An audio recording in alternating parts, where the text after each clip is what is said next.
landing a forward somersault on a vibrating steel cable didn't just defy gravity, it physically tore Colleano's ankle tendons apart. The Ringling Circus forced him to hide his bleeding feet and severe nerve damage behind a smile, turning his daily brush with death into their greatest cash cow. This is the brutal, unvarnished truth behind how a legendary performer's body was systematically destroyed for public amusement. When a civilian audience purchases a ticket to witness a wire walker, they believe they are paying to observe a display of delicate artistry, a graceful dance suspended in the air. This is a fundamental, heavily marketed deception. In reality, the audience is paying to watch a human being gamble their physical bodies and their lives against the unforgiving laws of gravity. The wire Colleano stood upon was not a static line drawn across a stage. It was a 5/8-inch woven steel cable. However, the diameter of the cable is entirely irrelevant to the danger it poses. The true, lethal threat of the tightrope lies in its tension. In order to support the dynamic weight of a moving human body without sagging dangerously toward the floor, the wire cannot be slack. It must be pulled taut by heavy industrial winches at both anchor points. To achieve the necessary rigidity, Colleano's wire was tensioned to nearly a ton of mechanical resistance. You must understand what a ton of resistance practically means. This wire was not an inert pathway. It was a massive, highly sensitized kinetic weapon. It was the equivalent of a giant industrial bowstring, fully drawn and waiting to be released. When a 160-pound man steps onto a cable holding a ton of tension, the wire does not simply absorb his weight, it actively fights against it. Every single movement Colleano made, every inhalation of breath, every microscopic twitch of his calf muscles, every beat of his heart, sent a kinetic tremor down through his feet into the steel.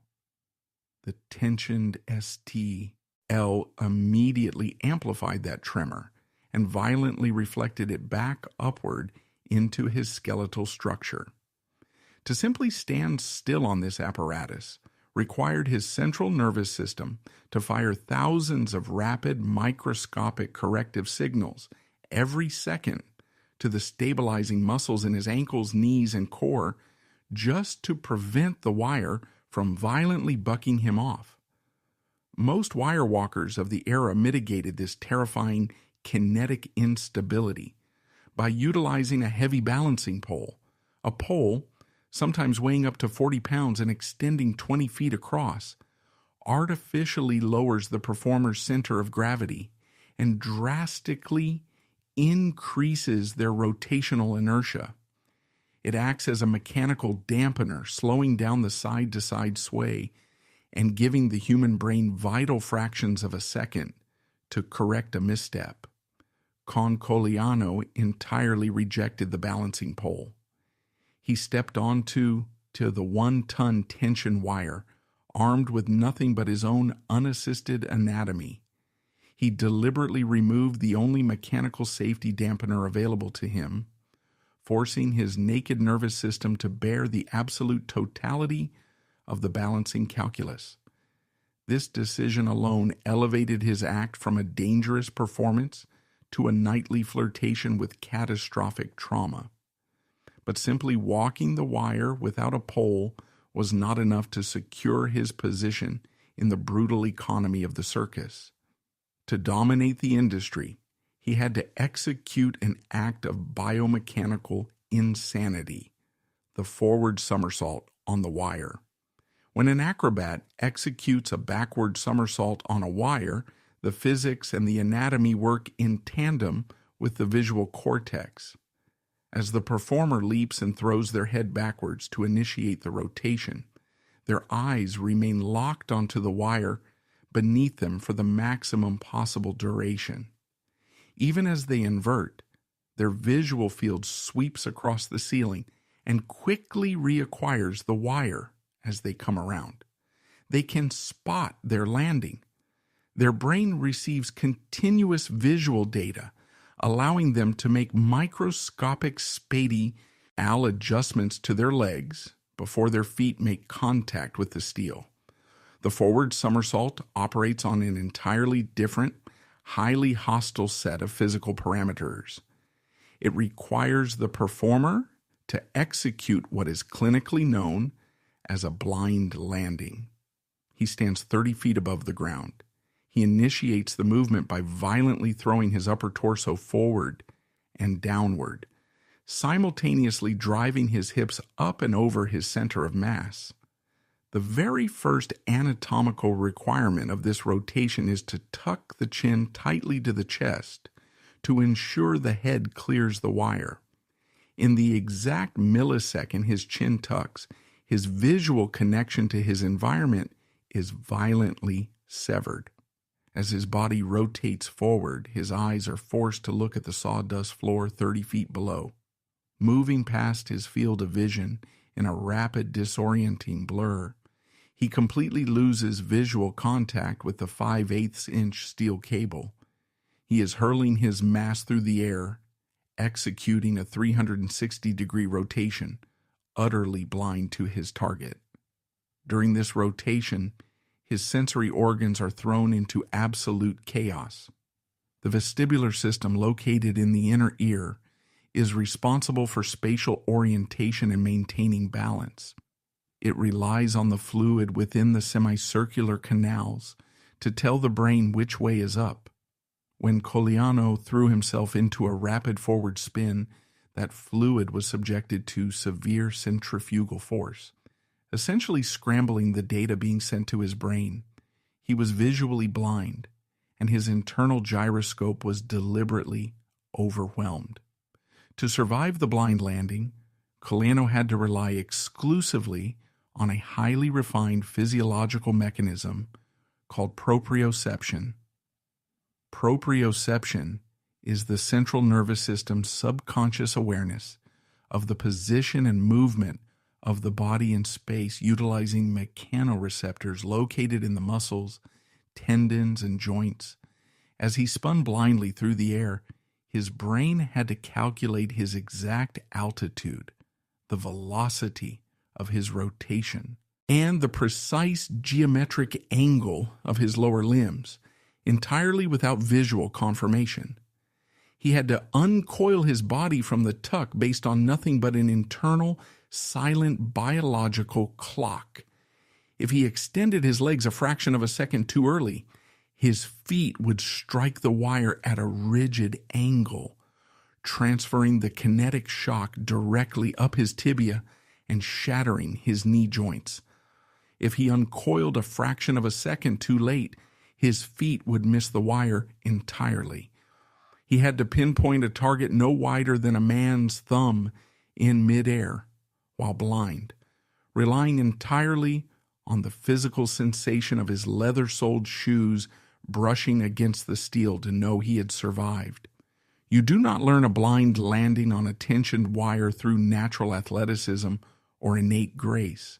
You learn it through a prolonged, systematic process of brutal physical punishment. Colleano subjected his body to an unfathomable training regimen.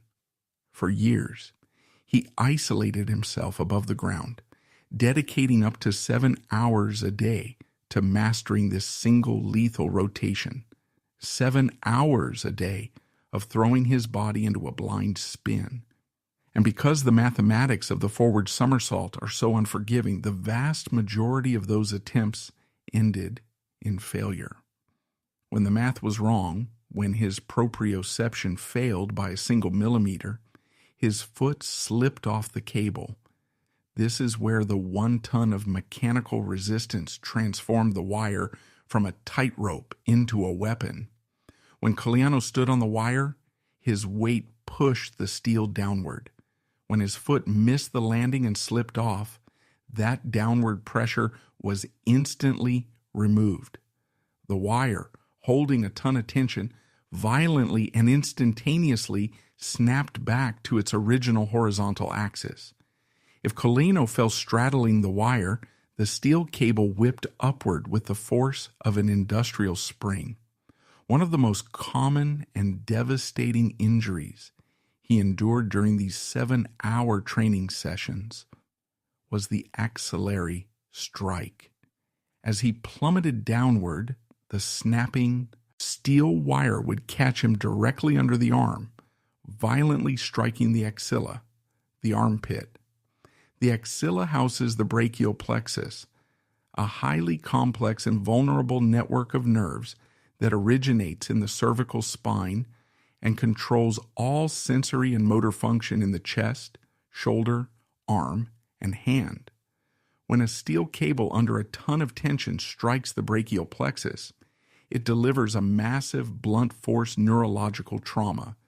The impact violently compresses and stretches the nerve fibers. The immediate result is excruciating, blinding neuropathic agony, a sensation akin to an electrical fire racing down the limb. The secondary result is often neuropraxia, a severe disruption of nerve conduction that completely paralyzes the arm. A single misstep during training could leave Colleano's arm hanging as a useless, agonizing deadweight for days, forcing him to suspend training while the inflamed nerve tissue slowly regenerated. But the axillary strike was only one mechanism of punishment. If he missed the blind landing and his body weight was slightly off-center, the tensioned wire acted as a massive lethal fulcrum. As his foot slipped and his weight shifted laterally, the wire would violently reject his mass. The sudden release of tension would slingshot him upward and outward, catapulting him away from the rigging. He was essentially fired into the empty air. The press often described falling acrobats as tumbling, but the reality of being launched by a tensioned cable is a violent kinetic ejection. Colleano would be hurled through the air, fighting his own scrambled spatial orientation just to brace his skeleton for the inevitable brutal impact with the compacted dirt. When a human body falls from a height of 20 or 30 feet with zero aerodynamic control, the biological consequences upon impact with the ground are catastrophic. The human skeletal system is designed to absorb vertical impacts through the flexing of the ankles, knees, and hips. When Colleano Waita slingshotted from the wire, he rarely landed on his feet. He struck the compacted dirt or wooden training floor at random, violently awkward angles.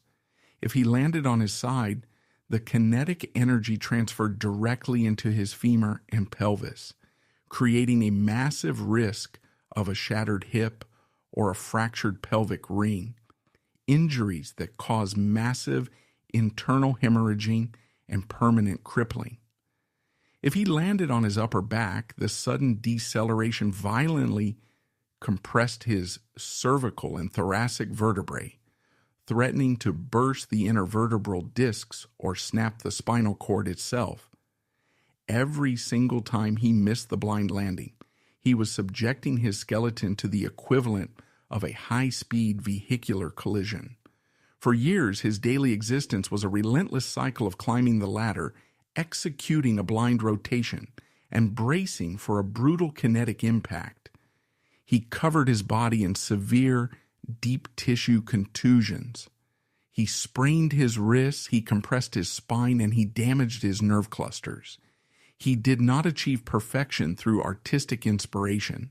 He achieved it through sheer biological attrition. He essentially beat his central nervous system into submission. He punished his own flesh so severely and so repeatedly that his brain eventually learned the exact mathematical trajectory required to avoid the excruciating pain of the fall. He built his legendary muscle memory out of bruised bone, torn fascia, and coagulated blood. He conditioned his body to operate as a flawless, unthinking machine. in the critical millisecond of the blind landing. The applause that would later echo through the grand arenas of the world was entirely bought and paid for in the silent, agonizing hours of isolation, where a man repeatedly threw himself onto a steel wire, fully aware that every single rotation held the power to shatter his anatomy. The forward somersault was not a trick. It was a highly calculated defiance of physics, achieved only by sacrificing the body to the wire. But as horrific as this physical torture was, it was merely the mechanical prerequisite for survival. Colleano endured the daily agonizing threat of a shattered spine and a paralyzed arm, not for the love of the art, but because the wire was the only place he was permitted to exist. The physical pain of the blind landing was the required currency to escape a far more insidious and terrifying reality waiting for him on the ground. The true horror of Colleano's existence was not the one-ton tension of the steel cable. It was the crushing, inescapable tension of a society that demanded he erase his own bloodline in order to survive. To understand the profound psychological cage in which Colleano lived, we must conduct a clinical examination of the racial and legislative architecture of Australia at the turn of the 20th century. He was not born Colleano, the aristocratic Spanish matador. He was born Cornelius Sullivan in 1899 in the rural town of Lismore, New South Wales. His genetic reality was entirely incompatible with the society he inhabited. His father, Cornelius Sullivan Sr., was an itinerant showman and gambler of Irish descent. His mother, Julia, was an Aboriginal Australian woman of Kamilaroi descent. In the late 1890s and early 1900s, to be born Indigenous in Australia was to be born into a state of legally codified subjugation. Racism was not merely a matter of social prejudice or impolite discourse. It was the foundational law of the land. This was the era that laid the bureaucratic groundwork for the stolen generations. The systematic, government-mandated removal of Aboriginal children from their families in a clinical, state-sponsored attempt to assimilate, dilute, and ultimately eradicate Indigenous culture and genetics. The government established protection boards which possessed the terrifying unilateral legal authority to dictate where Indigenous people could live, whom they could marry, and whether they were permitted to keep their own children. If the Sullivan family attempted to exist in the civilian world as a mixed-race household with proudly identified Indigenous children, their economic and physical prospects were entirely non-existent. They would be barred from public venues, denied standard employment, prohibited from purchasing property, and face the constant looming threat of the state simply seizing Cornelius and his siblings, placing them in brutal institutionalized missions. In the eyes of the early Australian government, an Indigenous person was not classified as a citizen. They were managed under legislation more akin to the control of LOC, all flora and fauna. To survive this hostile biological and legislative environment, the Sullivan family was forced to execute a calculated, desperate strategy of racial passing. They retreated into the only industry that offered marginalized and persecuted people a modicum of mobility and economic survival, the traveling circus. But even within the canvas tents of the entertainment world, race dictated your earning potential and your basic physical safety. The family initiated a campaign of systemic identity suicide. They could not change their phenotypes, their dark hair, their skin tone, their facial structures, but they could weaponize the profound ignorance of the white colonial public. The Caucasian audiences of the era possessed an appetite for exoticism, but lacked any genuine anthropological understanding. They could not differentiate between an indigenous Australian, a Polynesian, an Arab, or a Southern European. The Sullivans ruthlessly exploited this cognitive blind spot. They rebranded themselves based entirely on whatever exotic persona was currently profitable and, crucially, socially acceptable to the white majority. First, they toured as the Hawaiians. They leaned into the public's fascination with the newly annexed Pacific Islands, masking their Kamilaroi heritage beneath manufactured Polynesian aesthetics. When that novelty faded, they darkened their skin further with heavy theatrical makeup, donned elaborate robes, and toured as an Arab tumbling troupe. But it was Cornelius who perfected the camouflage, adopting the persona that would entirely consume his actual existence. As he honed his terrifying skills on the tightrope, the family observed the rising global popularity of Latin culture, popularized by silent cinema and romanticized literature. They executed the final, ultimate pivot. They abandoned the name Sullivan.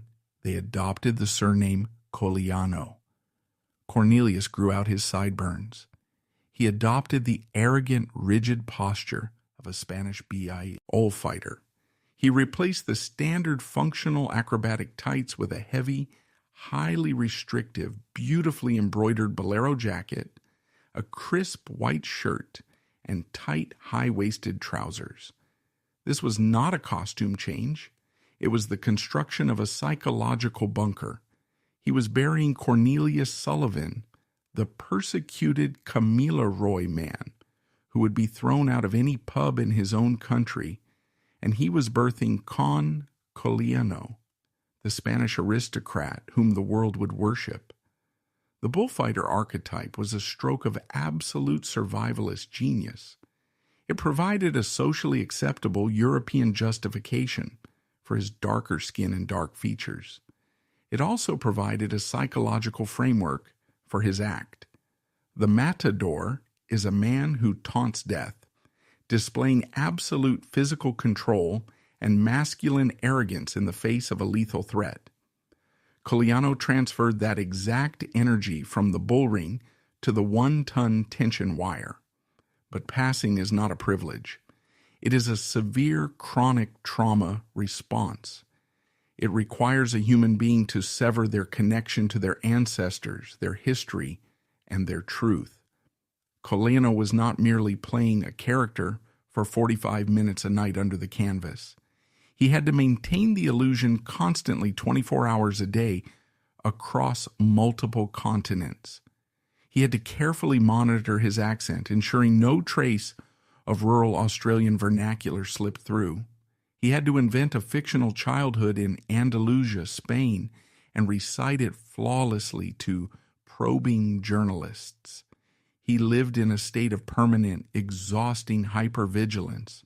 The tightrope was a physical cage, but his fabricated Spanish identity was a psychological prison. He had to absorb the racist rhetoric of the era, sitting silently in train cars and dining rooms, while white colleagues disparaged indigenous populations, knowing that if he defended his own blood, his career would instantly evaporate. If a visiting Australian in a European crowd recognized his true origins and exposed him to the PPE, the massive Ringling brothers contracts would be terminated, and he would be violently relegated back to the bottom of the global social hierarchy. He was making an astronomical sum of $1,000 a week in the United States, yet he could not safely exist in his own skin. He had traded his heritage for a steel wire. Colleano was not merely an acrobat, he was an undercover operative trapped deep behind enemy lines for 40 years. And his most dangerous enemy was not gravity, it was vocabulary. By adopting the persona of an aristocratic Andalusian matador, Colleano stepped onto a linguistic landmine. He was a boy from rural New South Wales. He possessed a thick, unmistakable working-class Australian accent. More terrifyingly, he did not speak a single fluent sentence of actual Spanish. Imagine the sheer sweating terror of navigating the elite, cosmopolitan social circles of 1920s New York and Paris under these parameters. Every press junket, every backstage encounter, every high society dinner party was an active interrogation. If a European journalist asked him a complex question in his native Spanish, or if an actual Spanish immigrant approached him to express national pride, the entire multi-million-dollar facade threatened to collapse in a fraction of a second. A single dropped syllable, a mispronounced vowel, or a momentary slip into Australian slang was just as lethal to his survival as missing the wire. To counteract this constant threat, Colleano engineered a brilliant sociopathic defense mechanism, the aristocratic silence. He weaponized arrogance. He cultivated an aura of extreme, unapproachable superiority. When journalists or high society patrons approached him, he employed a heavily manufactured, vaguely European, broken English, communicating only in brief, clipped sentences. If pressed further, he would simply stare at them with cold, disdainful silence, turning on his heel and walking away. The global press, hungry for the myth of the torture, temperamental genius, swallowed the bait perfectly. They interpreted his frantic, terrified silence as the mysterious brooding of a Spanish aristocrat. They wrote articles praising his stoic Latin pride. But the cost of this defense mechanism was absolute isolation. To prevent anyone from getting close enough to hear his accent or notice his cultural blind spots, Colleano had to treat everyone, even his fellow circus performers, as a potential threat. He could not drink with the crew. He could not socialize in the mess tent. He had to retreat immediately to his private quarters, locking the door behind him. The Ringling brothers marketed him as a global superstar, beloved by millions. But the reality was a man living in solitary confinement. He survived the racial segregation of the 20th century by weaponizing his own silence, proving that the most excruciating part of living a lie is the absolute isolation it demands. This psychological tightrope reached its absolute terrifying apex when Colleano's immense talent dragged him into the darkest, most dangerous political arenas of the 20th century. By the 1930s, Colleano was an international superstar, touring the grand indoor theaters of Europe. But Europe in the 1930s was rapidly descending into the abyss of fascism, eugenics, and militant racial purity laws. Colleano, entirely reliant on his Spanish disguise, stepped directly into the belly of the beast. His first chilling encounter with fascist ideology occurred in Italy, under the regime of Benito Mussolini. Mussolini's fascist doctrine was heavily predicated on the revival of the Roman Empire, emphasizing aggressive masculine vitality, physical supremacy, and the dominance of the idealized European body. When Colleano performed his forward somersaults and flawless arrogant dances on the wire in Rome, the Italian dictator was captivated. Mussolini saw in Colleano the exact physical manifestation of the fascist ideal, a brave European Latin man, demonstrating absolute physical dominance over physics and fear. Following a performance, Mussolini personally requested an audience with the wire walker. The dictator, completely blind to the actual genetics of the man standing before him, pinned a medal to Colleano's chest, praising him as a magnificent physical specimen and a true man of action. The absurdity of the moment is staggering. The leader of a fascist state, a man who would soon ally himself with the most destructive racist ideology in human history, was personally decorating an indigenous Australian man, believing him to be a pinnacle of European genetics. Colleano accepted the medal, smiled, and maintained the lie, knowing that the medal pinned to his chest was a testament not only to his physical balance, but to his flawless, desperate deception. But the encounter in Italy was merely a prelude to the ultimate, terrifying climax of his racial passing. In 1937, Colleano was booked to perform at the legendary Winter Garden Theater in Berlin, Germany. To understand the sheer clinical terror of this engagement, you must understand the exact political environment of Berlin in 1937. Adolf Hitler was the Chancellor of the Third Reich. The Nuremberg Laws of 1935 had been fully enacted, legally institutionalizing the Nazi ideology of Aryan racial purity. The state was actively classifying human beings into strict racial hierarchies, preparing the bureaucratic and logistical infrastructure for the Holocaust. To be anything other than Aryan in Berlin in 1937 was to be in imminent mortal danger. The Gestapo monitored the populace, and the concept of Rassenschande, racial defilement, was punished with imprisonment in the newly constructed concentration camps.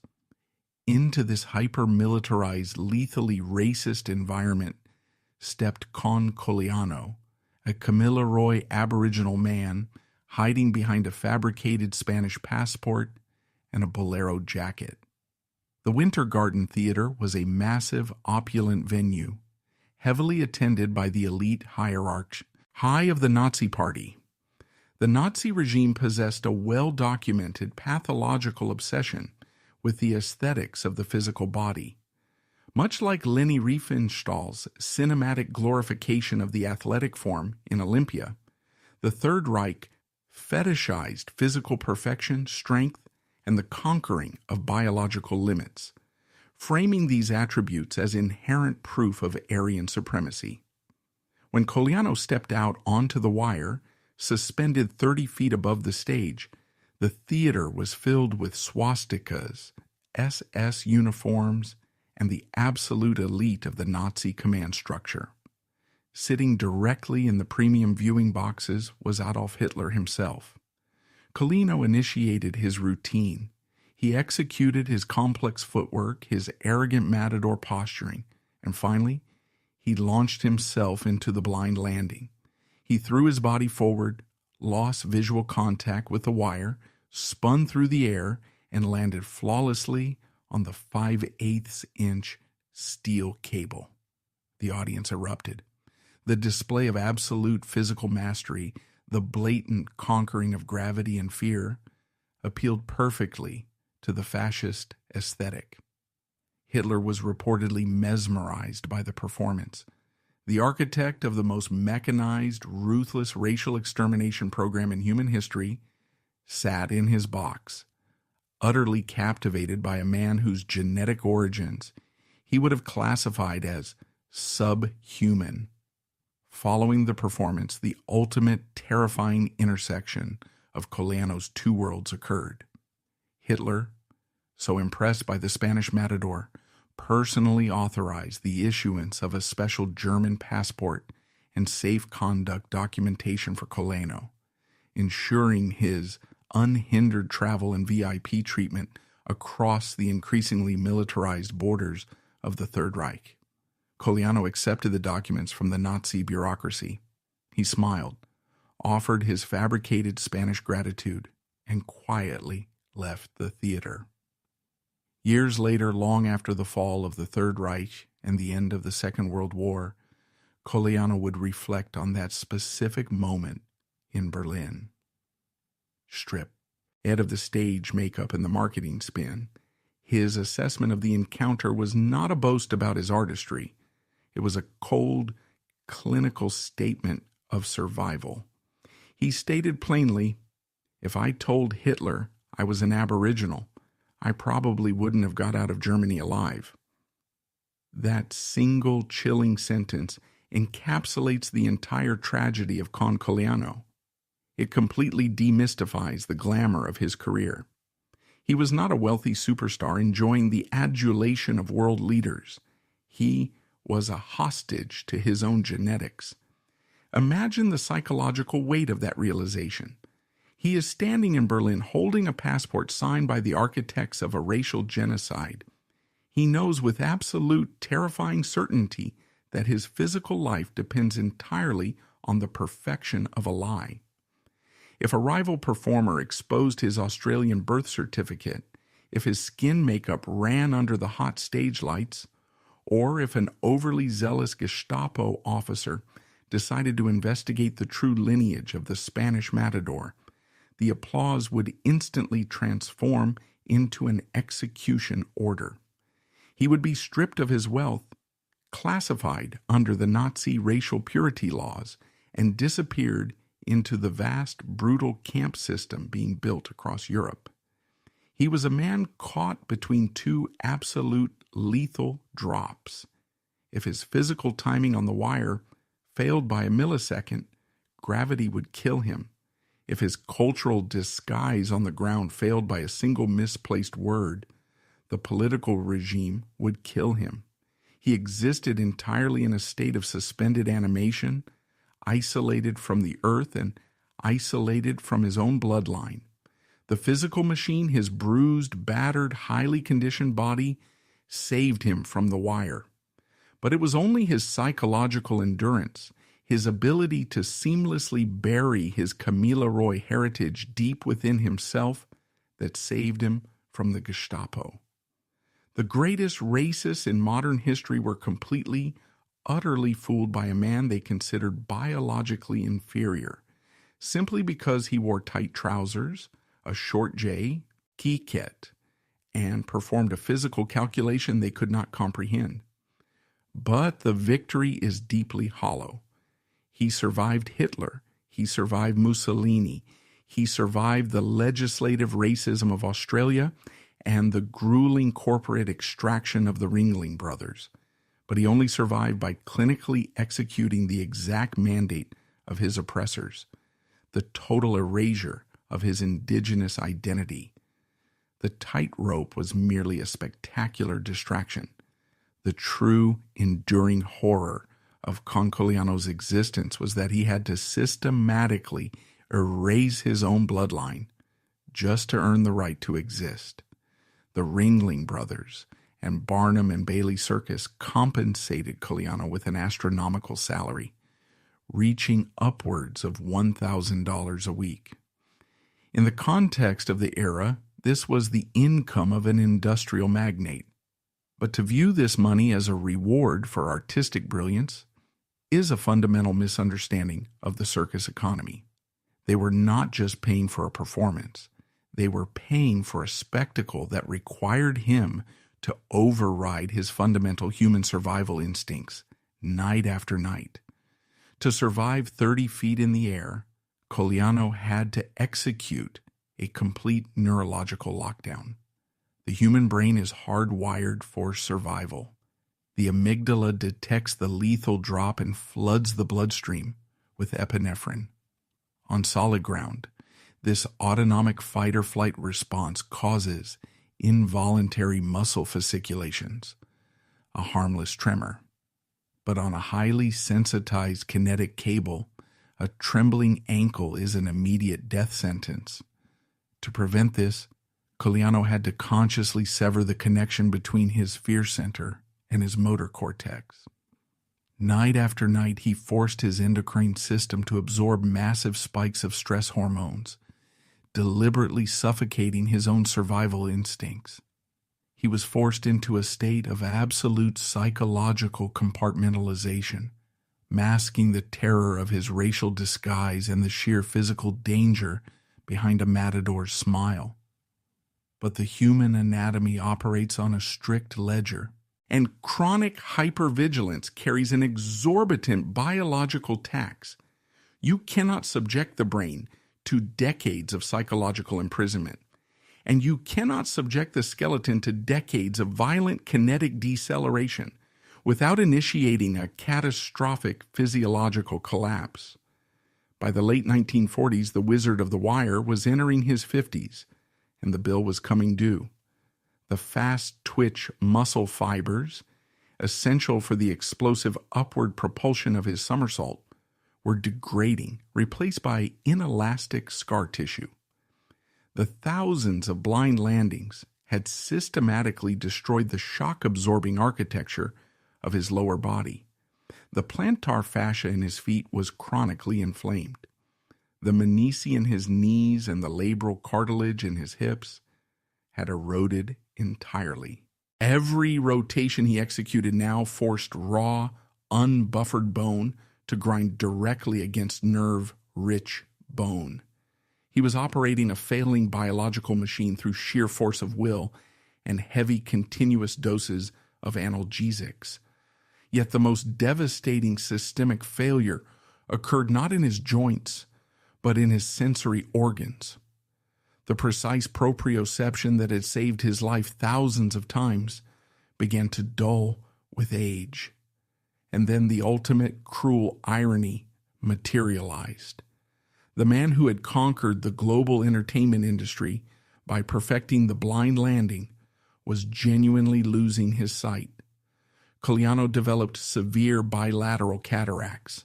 As the structural proteins within his eyes began to denature, they transformed the normally transparent crystalline lens into an opaque, milky barrier. Light can no longer pass cleanly to the retina. The visual field becomes blurred, colors lose their contrast, and a crippling glare obscures the peripheral vision.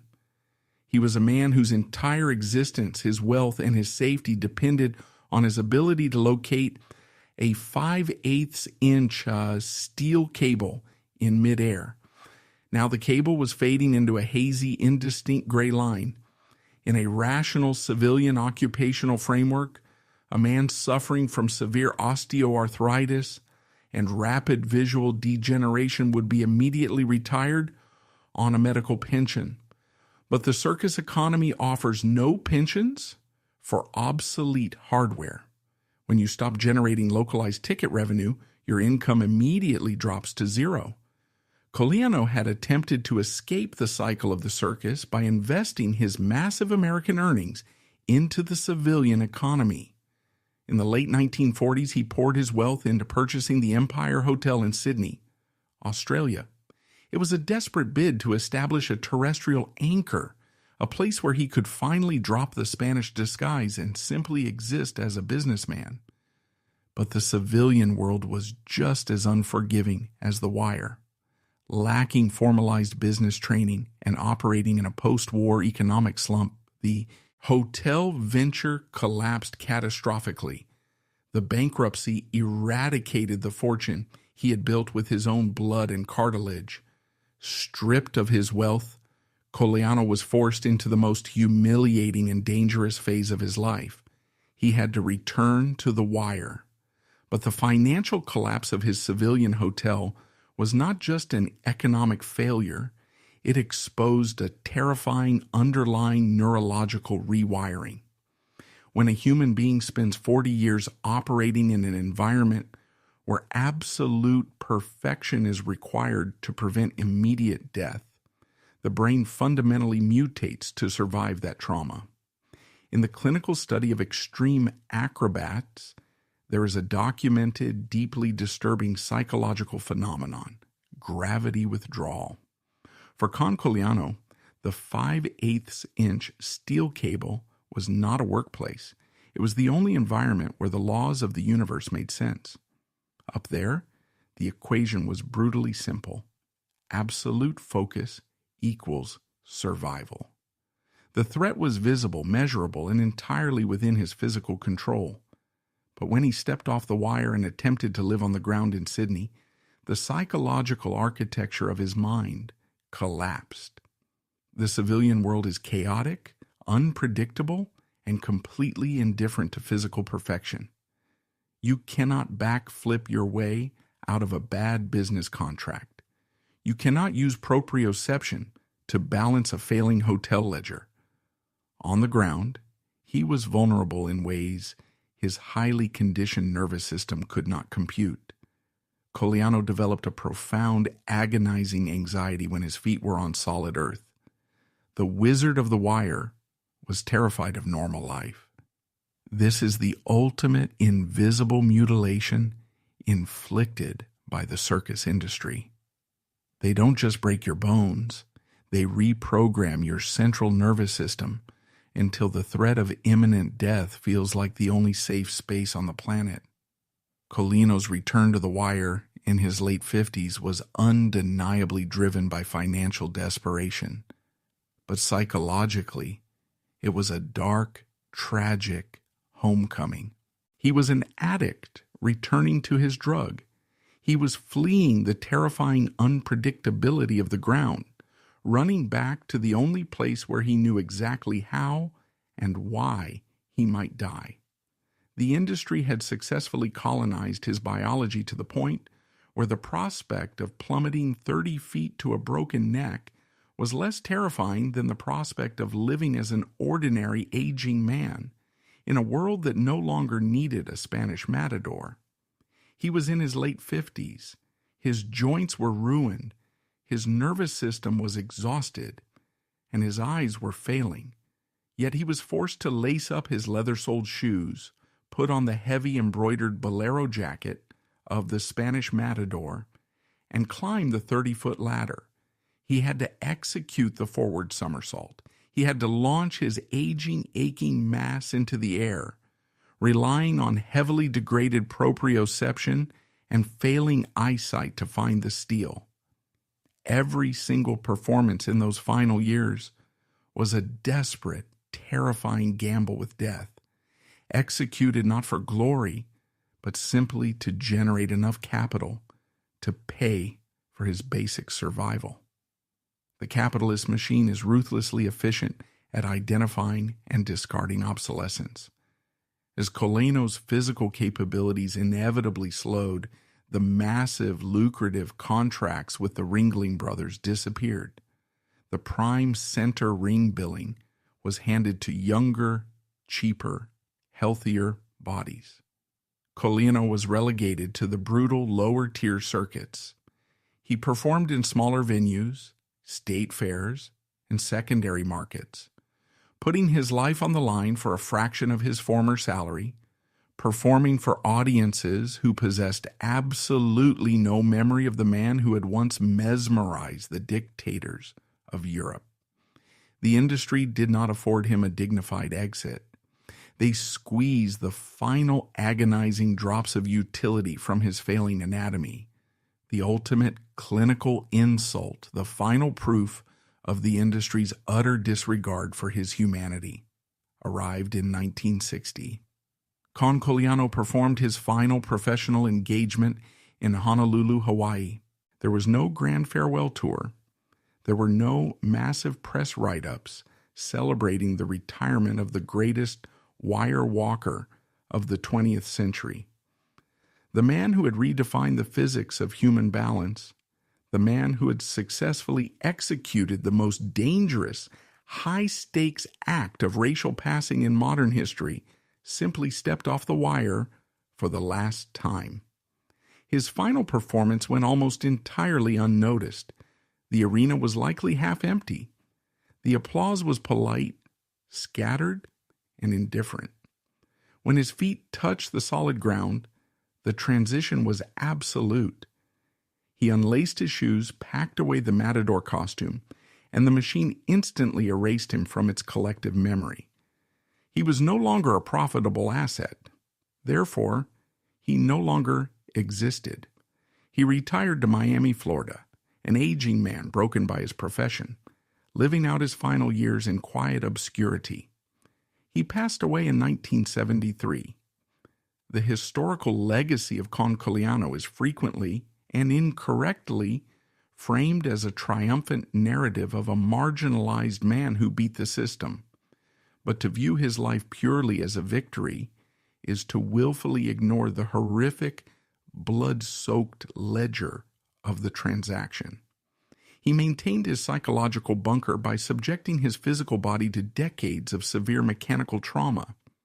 He executed blind landings on a tensioned wire until his cartilage ground to dust and his eyes clouded over. He traded his heritage and his anatomical integrity for a temporary elevated sanctuary. Gravity didn't break Colleano. Society did. He survived the lethal tension of the wire, only to be crushed by the silent, agonizing weight of his own disguise. When he finally stepped off the tightrope in Honolulu, the machine had extracted every ounce of his utility. It left behind a man who had sacrificed his true self for an illusion, only for the industry to simply turn off the lights and walk away.